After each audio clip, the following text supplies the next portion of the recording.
घरोई खाद्य खाइबार प्रचेष्टार आज है 4 नंबर दिन। प्रथमे सकाळे भाई पाई मैगी बनैली एवं निज लोभ को संवरण करी निज पाई चकुली रे गाजर पियाज एवं भृसंग पत्र पकई चकुली करी खाई बसिली। तापरे मिड टाइम स्नैक्स रे टिके गुड़ चना खाइतिली आ बसी बसी भाबुतिली चनाटा डबारू सरी गलानी ताको रिफिल कर देबी बोली। तापरे खाइली खरा बेले रे राई ता सहित कांजी एवं ऑमलेट। आम ओडिया घर मानकर तो कांजी राईटा फेमस। आ भात मुठाए न खाइले माँ मानकर गोटे ही कंप्लेन तो देह दुर्बल हो से मानक तो बुझे हेबनी।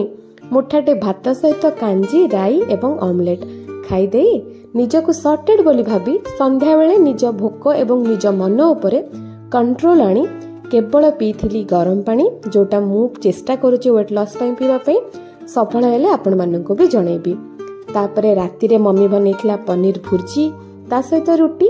पनीर भुर्जी रुटी एवं ता सहित सकाळर बंची थिबा किछि राई को खाई एवं गरम पानी पी बाहर किछि न खाइथिबा कथा भाबी खुशी हेई मु सोइबा को गली।